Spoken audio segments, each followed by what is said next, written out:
My name is Sara Burke and I'm a legal specialist for a technology company.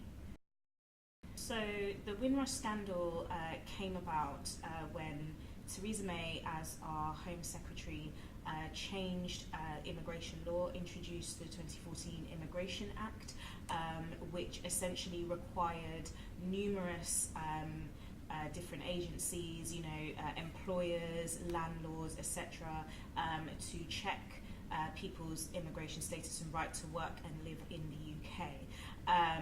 And that was all part of her hostile environment policy, her desire to create a hostile environment for immigrants in this country. Members of the Windrush generation, so people from the Caribbean who came to this country from sort of 1948 onwards, essentially got caught up in this because at the time when they came to Britain, they were not required to have specific papers or passports. They were considered British citizens because Jamaica and other Caribbean countries were part of the British Empire.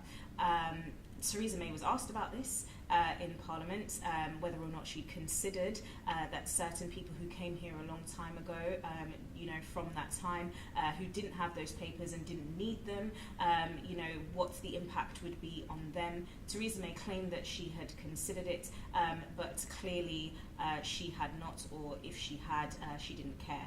And what ended up happening was that members of the Windrush generation, as they are called, people who've lived here for 50, 60 years, suddenly found themselves homeless, without jobs, without access to benefits, access to their pensions, and were being deported to their countries of origin. Obviously, this created a massive outcry. These are people who were invited to this country to help to rebuild it, particularly after the Second World War.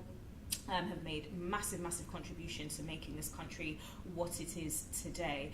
And so numerous groups, charities, organisations, myself included, organised protests and took a lot of direct action to force the government to acknowledge this scandal.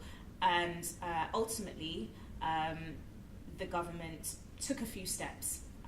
They took a few steps in, organising a compensation scheme, for example, and the Home Secretary at the time, Amber Rudd, resigned from her position. However, the Windrush scandal is not over, not by a long shot. We've had a lot of lip service, to put it mildly, from the government, and we feel that the compensation scheme does not actually go far enough to cover the damage that has been done to members of the Windrush generation and also their families and their descendants.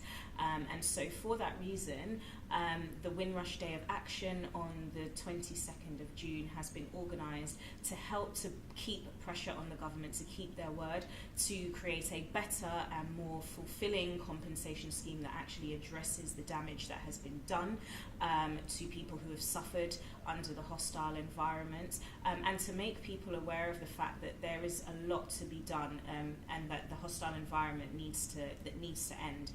The Windrush scandal is still a scandal and it shouldn't be forgotten, and that's why I'm joining the Windrush Day of Action.